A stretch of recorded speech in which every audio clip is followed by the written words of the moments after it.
أنزلناه في ليلة القدر وما أدراك ما ليلة القدر ليلة القدر خير من 1000 شهر تنزل الملائكة والروح فيها بإذن ربهم من كل أمر سلام هي حتى مطلع الفجر صدق الله العظيم وصدق رسوله النبي الكريم.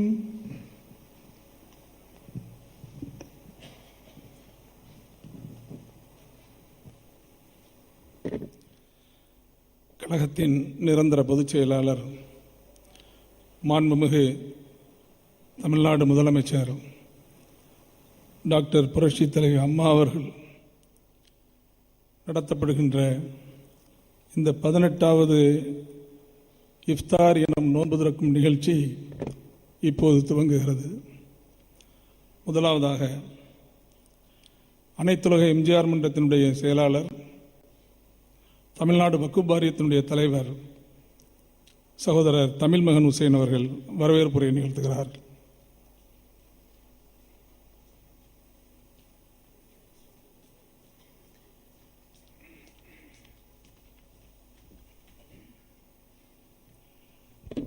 பிஸ்மில்லாஹிர் ரஹ்மானிர் ரஹீம்.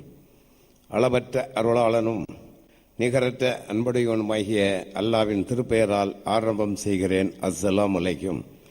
இஸ்லாமிய சமுதாயத்தின் பாதுகாவலர், சிறுபான்மை மக்களின் நம்பிக்கை நட்சத்திரம், கழகத்தின் நிரந்தர பொதுச் செயலாளர், மாண்புமிகு தமிழ்நாடு முதல்வர் டாக்டர் புரட்சி தலைவி அம்மா அவர்களின் அழைப்பை ஏற்று இந்த இனிய இஃப்தார் நிகழ்ச்சிக்கு வருகை தந்துள்ள தலைமை கழக நிர்வாகிகள், அமைச்சர் பெருமக்கள், நாடாளுமன்ற சட்டமன்ற உறுப்பினர்கள், தோழமை கட்சி தலைவர்கள், தலைமை ஹாஜி அவர்கள், ஆண்டோர்கள், சான்றோர்கள், மார்க்க அறிஞர்கள், உலமா பெருமக்கள், ஆலிம் பெருந்தகைகள், இஸ்லாமிய சகோதர சகோதரிகள் அனைவரையும் மாண்புமிகு அம்மா அவர்களின் சார்பாக வருக வருக என அன்புடன் வரவேற்கிறேன்.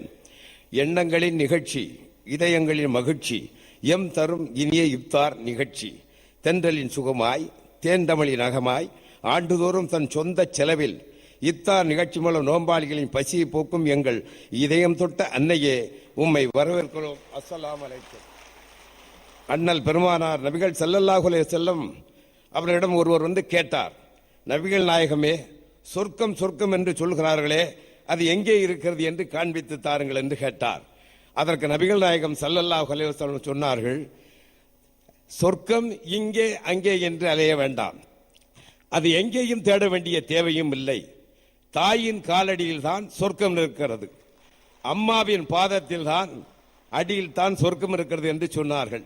எங்களுக்கு எல்லாம் தாயாக விளங்குகின்ற தமிழகத்து மக்களுக்கெல்லாம் அம்மாவாக இருக்கின்ற தமிழ் தாயே, உங்கள் பாதம் பணிந்து என் வரவேற்புரையை துவங்குகின்றேன்.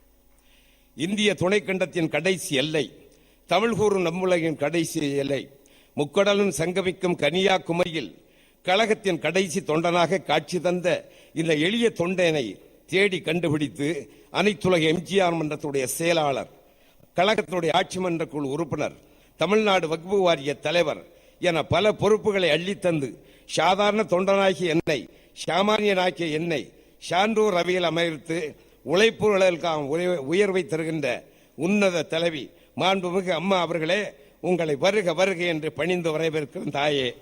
அண்ணல் நபிகள் நாயகம் ஸல்லல்லாஹு அலைஹி வஸல்லம் சொன்னார்கள், பகல் முழுவதும் பசித்திருந்து தாகித்திருந்து இறை அச்சத்துடன் நோன்பு நோற்று இருப்பவர்களுக்கு எவர் ஒருவர் பேரிச்சம்பழமும் ஒரு குவளை தண்ணீரும் கொடுத்து நோன்பாளி நோன்பு திறப்பதற்கு வழிவகை செய்து கொடுக்கிறாரோ அவருக்கு மலை அளவு நன்மை கிடைக்கின்றன என்று அண்ணல் நபிகள் நாயகம் ஸல்லல்லாஹு அலைஹி சொல்வார்கள்.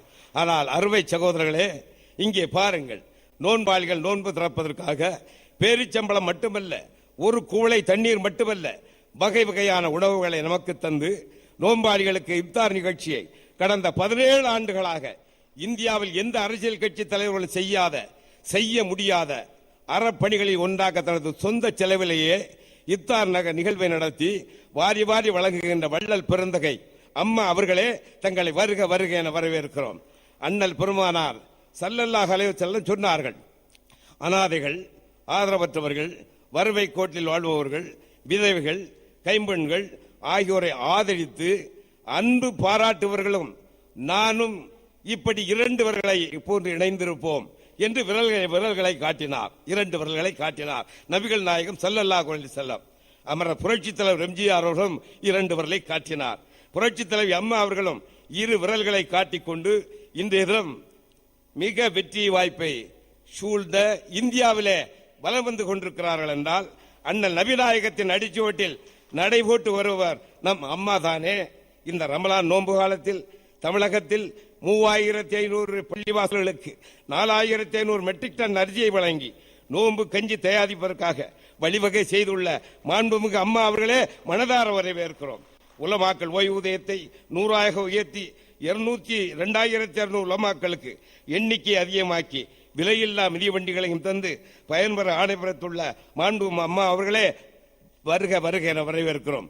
நெல்லை மாவட்டத்தில் உள்ள வீடு தொழிலாளர்கள், மேலப்பாளையத்தில் உள்ள பாய்முறையவர்கள் நிரம்பிய இஸ்லாமிய குடும்பத்தின் ஏழை எளியவர்கள் பெண்களும் உயர்கல்வி பெற வேண்டும் என்பதற்காக மேலப்பாளையத்தில் அன்னை ஹாஜிரா மகளிர் கலை அறிவியல் கல்லூரிக்கு அனுமதி வழங்கி தொடங்கி வைத்த மாண்பு அம்மா அவர்களே உங்களை உளமாக வரவேற்கிறோம்.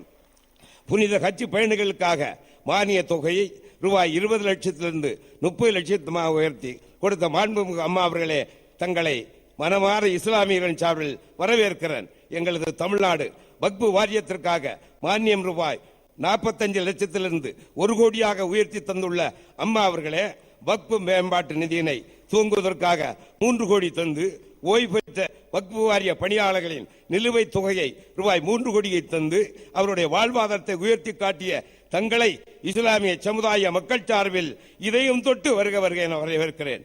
தமிழக இஸ்லாமியர்கள் கல்வியிலும் வேலை வாய்ப்பிலும் முன்னுரிமை பெற வேண்டும் என்பதற்காக பொருளாதாரத்தில் பின்தங்கியுள்ளவர்கள் முன்னேற்றம் அடைய வேண்டும் என்பதற்காக 3.5 இட ஒதுக்கீட்டை அதிகரிப்பதற்காக பிற்பட்டோர் நல வாரியத்தில் பரிந்துரை செய்துள்ள இஸ்லாமிய சமுதாயத்தின் இதயம் தொட்ட மக்கள் மீது பரிவும் பாசமும் காட்டுகின்ற புரட்சித் தலைவி அம்மா அவர்களே வருக வருக என வரவேற்கிறேன்.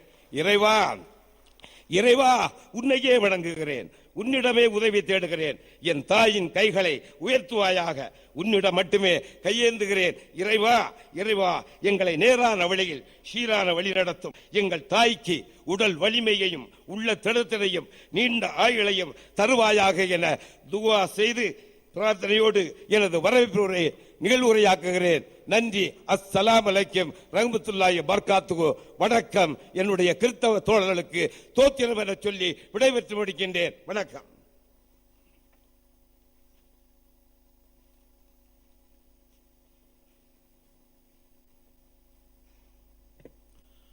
மாண்புமிகு பிற்பட்டோர் நலம் மற்றும் சிறுபான்மையினர் நலப்பிரிவின் அமைச்சர் சகோதரர் அப்துல் ரஹீம் அவர்கள் வாழ்த்துரை வழங்குவார்.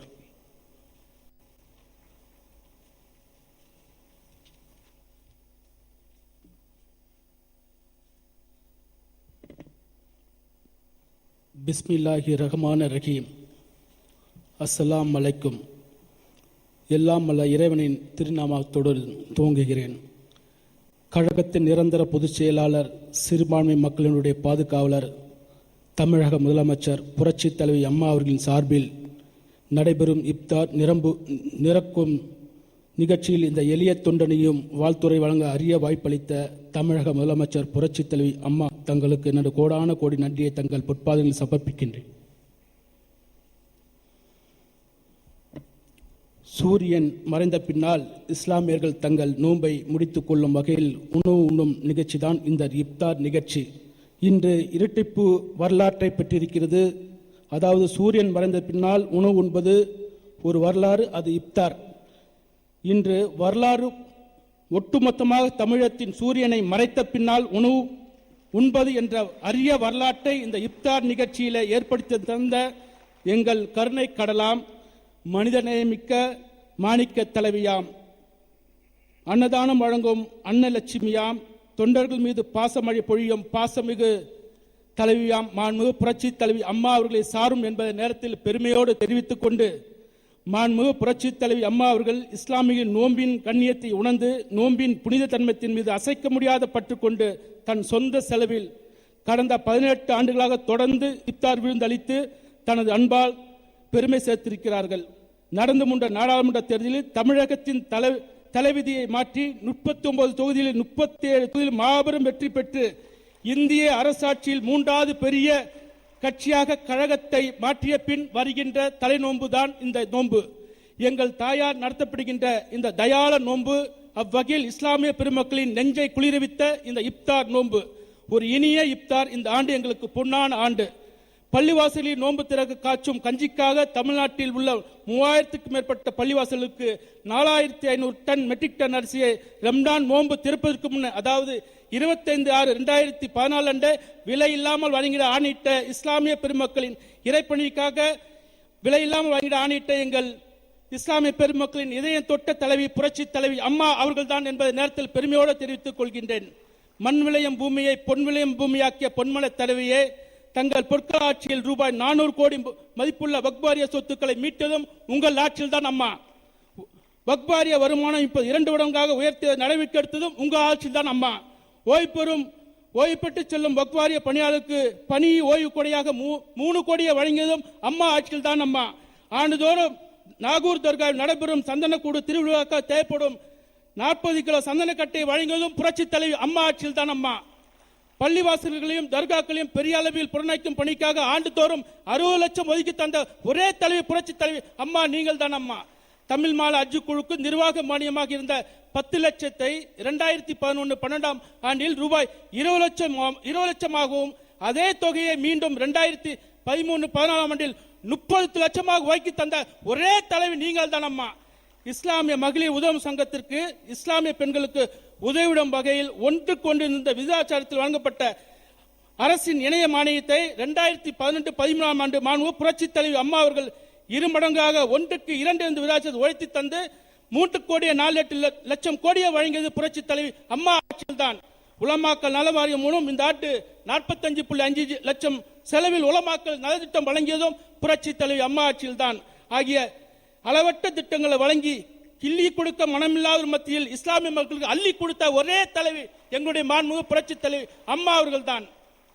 முல்லைக்கு தேராய், மயிலுக்கு போர்வையாய், குழந்தைக்கு தாயாய், தொண்டர்களுக்கு தலைவியாய் தாங்க இருக்க ஓய்வு பெற நினைத்த 200 உலமாக்களின் கோரிக்கையை கனியோடு ஏற்று அவர்கள் எண்ணிக்கையை 2400 2006 உயர்த்தி மாத ஓய்வு தொகையை 750 1000 உயர்த்தி ஆணையிட்ட எங்கள் அன்னையே, அருளரசி மாண்பு புரட்சி தலைவி அம்மா ஆட்சியில் இறைவன் அருள் பெற கடந்த 3 ஆண்டுகளில் 11,470 பெரியோர்களும் 11 குழந்தைகளும் புனித ஆட்சி சென்று வந்து தங்கள் புனித ஆட்சியில் புண்ணியம் பெற்றிருக்கிறார்கள். தாயே, தங்கள் ஆட்சியில் தான் சிறுபான்மை மக்கள் சிறந்தோங்கி நிற்கின்றார்கள். இந்த நேரம் எங்களுக்கு சிறப்பான நேரம். துவாக்கள், பிரார்த்தனைகள் இறைவனால் ஏற்றுக்கொள்ளக்கூடிய நேரம். இந்த நேரத்தில் தன் சிந்தனையால் சிரத்தால் சிறுபான்மை மக்கள் வாழ்வை சிறந்தோக்க செய்யும் எங்கள் வெற்றி முதல்வர், வீரத்தாய், பாசத்தாய், எல்லா நலமும் பெற்று நோய் நொடியின்றி நீண்ட ஆயுளையும் நீண்ட புகழையும் எங்கள் தமிழ் தாய்க்கு அருள வேண்டும் என்று எல்லாம் அல்ல இறைவா உம்மிடத்தில் மண்டியிட்டு துவா கேட்கின்றோம். அருள் புரிவாயாக எல்லாம் அல்ல இறைவா என்று கூறி இந்த எளியவனுக்கு இந்த வரவேற்புரை வழங்குகின்ற வாய்ப்பை வழங்கிய எங்களுடைய சிறுபான்மை மக்களின் காவலர் புரட்சி தலைவி அம்மாவுக்கு மனநிறைந்த வணக்கத்தை தெரிவித்து மனநிறைவோடு கோடான கோடி நன்றிகளை தெரிவித்து சமர்ப்பிக்கின்றேன். நன்றி பெறுகின்றேன், விடைபெறுகிறேன். நன்றி. அஸ்ஸலாமு அலைக்கும்.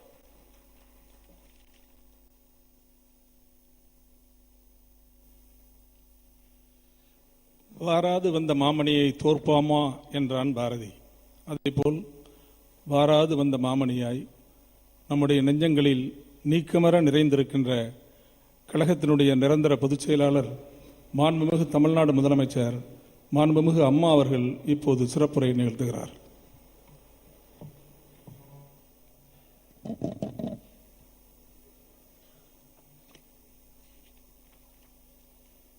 இந்த இனிய விழா மேடையில் அமர்ந்திருக்கும் சன்னி பிரிவு தலைமை ஹாஜி ஜனாப் முஃப்தி டாக்டர் ஹாஜி சலாவுதீன் முகமது அயூப் அவர்களே, ஷியா பிரிவு தலைமை ஹாஜி ஜனாப் ஹாஜி குலாம் முகமது மெஹதி கான் அவர்களே, அண்ணா சாலை தர்கா அரங்காவலர் ஹாஜி சையத் மொயினுதீன் அவர்களே, ஜனாப் ஹாஜி ஆற்காடு இளவரசர் முகமது அலி அவர்களே, ஜனாபா ஹாஜிமா ஆற்காடு இளவரசி பேகம் சாஹிபா சயீதா அப்துல் அலி அவர்களே, வரவேற்புரை ஆற்றிய அனைத்துலக எம்ஜிஆர் மன்ற செயலாளரும் தமிழ்நாடு வக்ஃபு வாரிய தலைவருமான அன்பு சகோதரர் திரு தமிழ் மகன் உசேன் அவர்களே, வாழ்த்துரை வழங்கிய மாண்புமிகு பிற்படுத்தப்பட்டோர் மற்றும் சிறுபான்மை நலத்துறை அமைச்சர் அன்பு சகோதரர் திரு எஸ் அப்துல் ரஹீம் அவர்களே, நன்றி உரை ஆற்றவுள்ள கழக நாடாளுமன்ற மக்களவை உறுப்பினரும் கழக சிறுபான்மையினர் நலப்பிரிவு செயலாளருமான திரு ஆ அன்வர் ராஜா அவர்களே, கழக அவைத் தலைவர் திரு மதுசூதனன் அவர்களே, கழக பொருளாளரும் மாண்புமிகு நிதித்துறை அமைச்சருமான திரு ஓ பன்னீர்செல்வம் அவர்களே, தலைமை கழக நிர்வாகிகளே, மாண்புமிகு அமைச்சர் பெருமக்களே, இந்திய குடியரசுக் கட்சியின் மாநில தலைவர் டாக்டர் சேகு தமிழரசன் அவர்களே, அகில இந்திய மூவேந்தர் முன்னணி கழகத்தின் நிறுவன தலைவர் டாக்டர் நா சேதுராமன் அவர்களே, அகில இந்திய சமத்துவ மக்கள் கட்சியின் நிறுவன தலைவர் திரு ஆர் சரத்குமார் அவர்களே, தமிழக வாழ்வுரிமை கட்சியின் நிறுவன தலைவர் திரு வேல்முருகன் அவர்களே, அகில இந்திய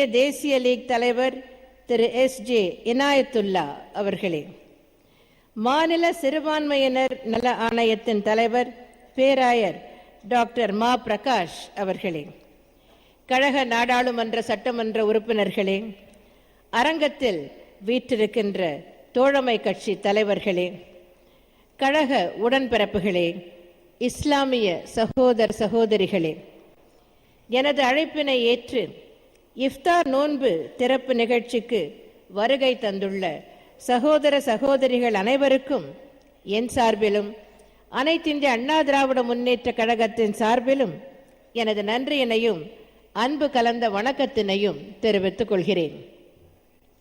ரமலான் என்று அழைக்கப்படும் நோன்பு காலம் இஸ்லாமியர்களின் வசந்த காலமாகும். நோன்பிருத்தல் என்பது இஸ்லாத்தின் ஐம்பெரும் கடமைகளில் ஒன்றாகும். நோன்பிருத்தல் இறைவனின் அளவற்ற அன்பையும் அருளையும் பெற்று தருகிறது.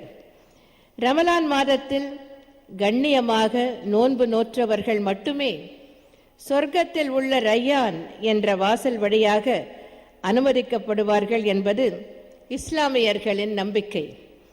இப்படிப்பட்ட சிறப்பு வாய்ந்த ரமலான் மாதத்தில் உங்களிடையே உரையாற்றுவதிலும் அனைத்திந்திய அண்ணா திராவிட முன்னேற்ற கழகத்தின் சார்பில் இஃப்தார் விருந்து அளிப்பதிலும் எனக்கு எல்லையில்லா மகிழ்ச்சி.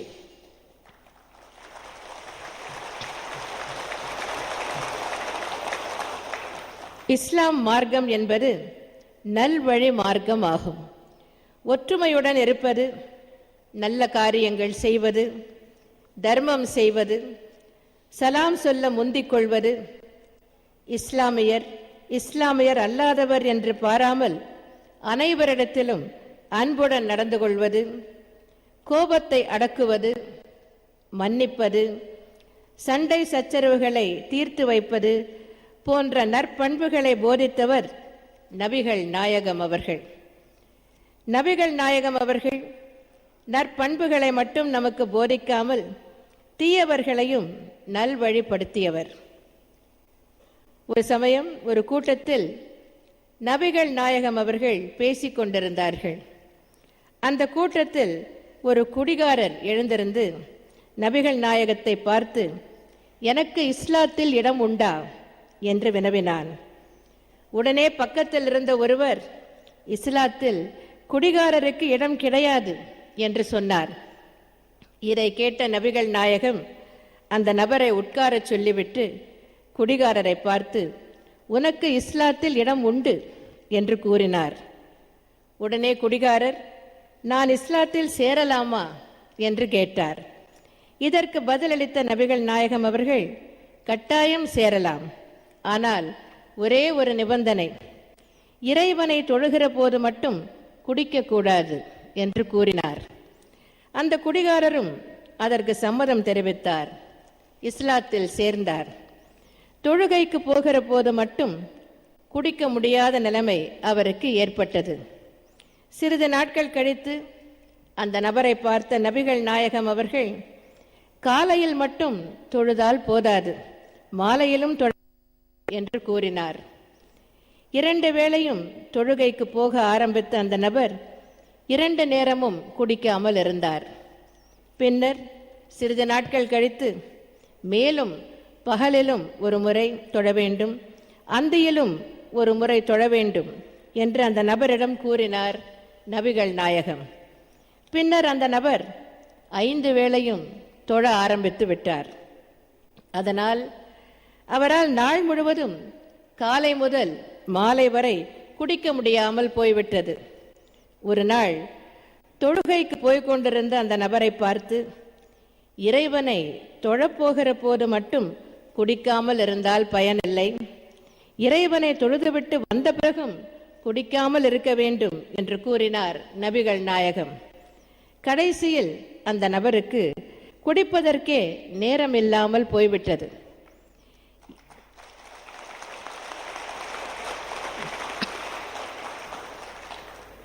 இறைவனிடம் தொடர்பு வைத்துக் கொள்ள வேண்டும் என்பதே நல்ல பழக்க வழக்கங்கள் வர வேண்டும் என்பதற்காகத்தான்.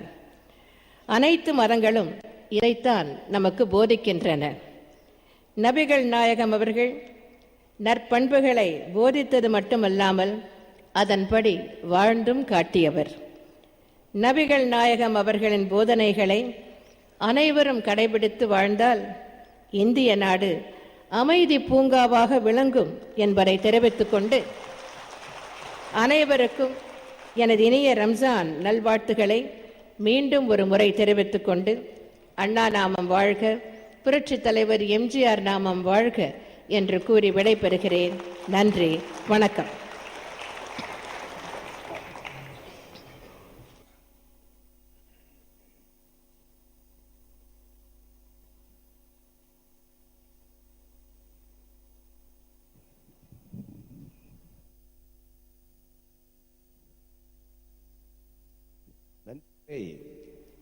கழகத்துடைய சிறுபான்மை பிரிவு செயலாளர், நாடாளுமன்ற உறுப்பினர், மரியாதைக்குரிய அன்வர் ராஜா அவர்கள்.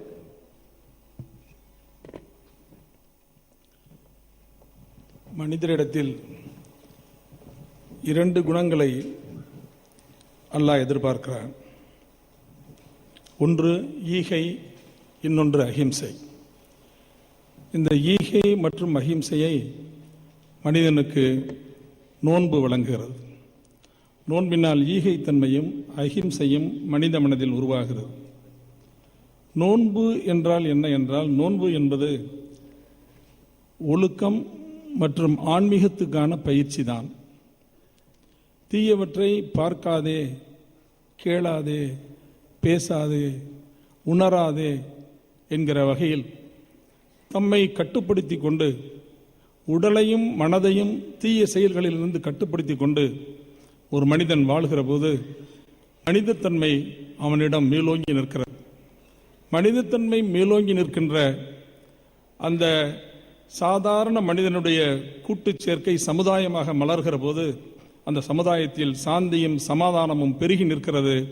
அந்த சாந்தியும் சமாதானமும் இந்த உலகில் பெருகி நிற்க வேண்டும் என்ற ஆர்வம் மிக அதிகமாக இருக்கின்ற மாண்புமிகு டாக்டர் புரட்சி தலைவி அம்மா அவர்கள் இந்த இஃப்தார் விருந்தை தொடர்ந்து 17 ஆண்டுகள் நடத்தி முடித்து 18வது ஆண்டாக இன்று அனைத்திந்திய அண்ணா திராவிட முன்னேற்ற கழகத்தின் சார்பில் இங்கு இஃப்தார் விருந்து நடக்கின்றது. மனிதரிடத்தில் நீங்கள் ஏழைகளின் மீது இரக்கம் காட்டுங்கள், இறைவன் உங்கள் மீது அருள்மறை பொழிவான் என்று இஸ்லாம் சொல்கிறது. ஆக ஏழைகளின் மீது இரக்கம் காட்டிய நம்முடைய டாக்டர் புரட்சி தலைவி அம்மா அவர்களிடம் இறைவனின் கருணை மழை பொழிந்ததன் விளைவாகத்தான் இவ்வளவு பெரிய வெற்றியை கடந்த நாடாளுமன்ற தேர்தலில் நம்மாலே பெற முடிந்தது. எந்த கட்சியும் முன் எந்த காலத்திலும் இதுவரை பெற்றிராத வெற்றியை புரட்சி தலைவி அம்மா அவர்களின் தலைமையில் அனைத்திந்திய அண்ணா திராவிட முன்னேற்ற கழகம் இப்போது பெற்றிருக்கிறது. சாதாரணமான வெற்றி அல்ல.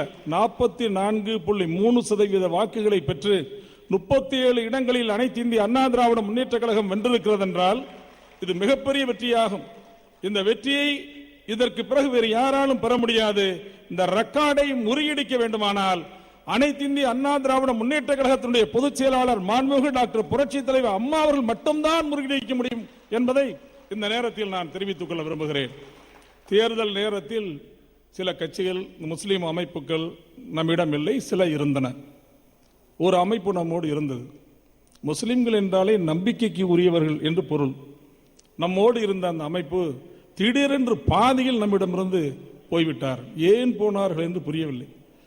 கொள்கை முடிவின் காரணமாக போனார்கள் என்றால் நாங்கள் யாரையும் ஆதரிக்கவில்லை என்று போயிருக்க வேண்டும். போன மறுதினமே திமுகவுக்கு எங்கள் ஆதரவு என்று சொன்னால் உங்களை யார் இனிமேல் நம்புவார்கள்? நீங்கள் நம் அம்மா அவர்களோடு செய்து கொண்ட ஒப்பந்தம் அப்படியே இருக்கிறதே, இன்று வரை அப்படியே இருக்கிறதே. அதில் மாண்புமிகு அம்மா அவர்கள் பின்வாங்கவில்லையே. ஏன் நீங்கள் போக வேண்டும்? என்ன காரணம்? என்ன காரணம் என்றால் அவர்கள் பிஜேபியை சொல்கிறார். பிஜேபி என்பது தேர்தல் நேரத்தில் இருந்த இஸ்லாமிய பெரியவர்கள் மிக அதிகமாக இருக்கிறார். பிஜேபி என்பது தேர்தல் நேரத்தில் இருந்த பிஜேபி வேறு, தேர்தலுக்கு பிறகு இருக்கின்ற பிஜேபி வேறு.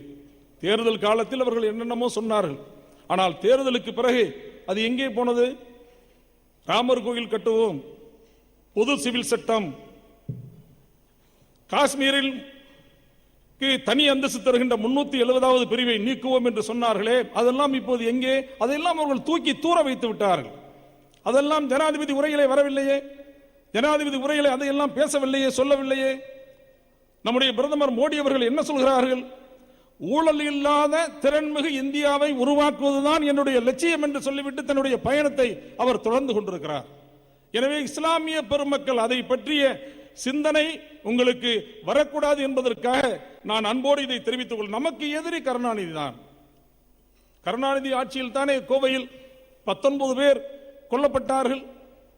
கருணாநிதி ஆட்சியில் தானே 2000 கோடி சொத்துக்கள் எரிந்து நாசமாயின. கருணாநிதி ஆட்சியில் தானே 4000 பேர் மீது பொய் வழக்குகள் போடப்பட்டது. நீங்கள் எண்ணி பார்க்க வேண்டும். கருணாநிதியும் காங்கிரசும் தான் நமக்கு எதிரியை தவிர மற்றவர்கள் எல்லாம் நமக்கு எதிரி அல்ல என்பதை தயவு செய்து இஸ்லாமிய பெருமக்கள் உணர்ந்து கொள்ள வேண்டும். ஏனென்றால் இந்த தேர்தலில் அவர்கள் எல்லாம் என்ன செய்தார்கள் என்றால், கருணாநிதி நம்முடைய ஹாஜி அவர்கள் தயவு செய்து என்னை மன்னித்துக் கொள்ள வேண்டும். கருணாநிதி ரலியல்லாஹு தஆலா அன்ஹுமா என்று முஸ்லிம்கள் ஃபாத்தியா கூட ஓதி விடுவார்கள். அந்த அளவிற்கு மோசமான சூழ்நிலையில் சில பேர் இருந்தார்கள் என்பதையும் நான் இந்த நேரத்தில் தெரிவித்துக் கொள்ள விரும்புகின்றேன். ஏனென்றால் காங்கிரஸ் கட்சி நமக்கு எதிரான கட்சி. நீங்கள் எண்ணி பாருங்கள், பாபர் மசூதி யாருடைய காலத்தில் இடிக்கப்பட்டது? காங்கிரஸ் காலத்தில் தானே இடிக்கப்பட்டது. விபி சிங் அதை இடிக்கக்கூடாது என்று தடுத்ததன் விளைவாகத்தானே தன்னுடைய ஆட்சியை இழந்தார். ஆனால் காங்கிரஸ் அதை தடுக்கவில்லையே. பாபர் மசூதி இடிக்கப்பட்ட போது வட மாநிலங்களிலே கலவரம், மும்பையிலே கலவரம், வங்காளத்திலே கலவரம், வடக்கே இருக்கின்ற எல்லா மாநிலங்களிலும் அதனுடைய தாக்கம். ஆக பக்கத்து நாடான நம்முடைய வங்காளதேசத்திலே பாகிஸ்தானிலே அதனுடைய தாக்கம் இருந்தது. பாகிஸ்தானிலே நம்முடைய தாக்கம், அதனுடைய தாக்கம் இருந்தது. ஆனால் தமிழ்நாட்டில் ஒரு போலீஸ் தடியடி கூட நடைபெறவில்லை. புரட்சி தலைவர் அம்மா அவர்கள் அப்போது தமிழ்நாட்டின் முதலமைச்சராக இருந்து தமிழ்நாட்டை காப்பாற்றினார்கள் என்பதை தயவு செய்து நான் இந்த நேரத்தில் தெரிவித்துக் கொள்ள விரும்புகின்றேன். ஒரு காலத்தில் வேட்டி கட்டிய தமிழனுக்கு டெல்லியில் மிகப்பெரிய மரியாதை இருந்தது, காமராஜருக்கு மரியாதை இருந்தது. அதை போல இந்த நாட்டின் முதல் நிதியமைச்சர் ஆர்.கே. சண்முகம் செட்டியார், அவரு தமிழில் தான் நேரு அவரை நியமித்தார். இப்படியெல்லாம் இருந்த மிகப்பெரிய பெருமை இருந்தது. ஆனால் 2G வழக்கில் வந்ததற்கு பிறகு வேட்டி கட்டியவன் எல்லாம் ஊழல் செய்கின்றவன் என்கின்ற ஒரு நிலையை கருணாநிதி ஒரு மிகப்பெரிய தலைகுனிவை நமக்கு ஏற்படுத்தி விட்டார் டெல்லியில். ஆனால் இன்று மாண்புமிகு அம்மா அவர்கள் வேட்டி கட்டுவது தமிழரின் பண்பாடு, வேட்டி கட்டுகின்றவர்கள் மானமுள்ள தமிழன் என்பதை சட்டபூர்வமாக நிறைவேற்றுவோம் என்று அறிவித்து, தமிழன் என்று சொல்லடா, தலை நிமிர்ந்து நில்லடா என்று தமிழ் சமுதாயத்தை தலைநிமிர செய்திருக்கிறார்கள் மாண்புமிகு அம்மா அவர்கள் என்பதை இந்த நேரத்தில் நான் தெரிவித்துக் கொள்ள விரும்புகின்றேன். எந்த பிரச்சனையாக இருந்தாலும் அதை எடுத்துச் சொல்கின்ற தலைவர்களின் தன்மையை பொறுத்துத்தான் அந்த பிரச்சனைக்கு வலு இருக்கிறது. வெள்ளையனே வெளியேறு என்று காந்தியடிகள் சொன்ன பிறகுதான்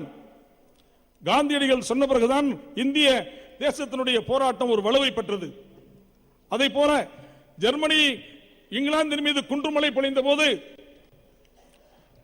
லண்டன் வில் டேக் இட் என்று சர்ச்சில் சொன்ன பிறகுதான், அதற்கு ஒரு உத்வேகம் வந்தது. அதை போல் 2G ஊழலை டைம்ஸ் நவ் தொலைக்காட்சியில் மாண்புமிகு அம்மா அவர்கள் பேட்டி கொடுத்ததுக்கு பிறகுதான் இந்திய திருநாட்டில் ஒரு மிகப்பெரிய அதிர்வலை ஏற்பட்டது என்பதை இந்த நேரத்தில் தெரிவித்துக் கொண்டு, மாண்புமிகு அம்மா அவர்கள் சாதாரணமாக மண்ணாய் கிடந்த என்னை மனிதனாக்கி நாடாளுமன்றத்திலே பேசுகின்ற ஒரு வாய்ப்பை வழங்கி இருக்கிறார்கள். அவர்களுக்கு என்னுடைய இதயம் கனிந்த நன்றியை தெரிவித்துக் கொண்டு அம்மா அவர்களின் அழைப்பினை ஏற்று இங்கு வருகை தந்து சிறப்பித்த அனைவருக்கும் என்னுடைய நன்றியை தெரிவித்து விடைபெறுகிறேன். நன்றி. அஸ்ஸலாமு அலைக்கும். வணக்கம். Sunset udane namo breakfast banna inshallah. So I will pray in Arabic language. That means I am starting with the name of Allah, and I was fasting because of Allah, and I believe in Allah, I trust in Allah, and now I am breaking the fast with the things which has supplied to us. Allahumma laka sumtu wa bika amantu wa alayka tawakkaltu wa ala rizqika aftartu. Allahumma salli ala Sayyidina Muhammad wa ala alihi.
Thank you.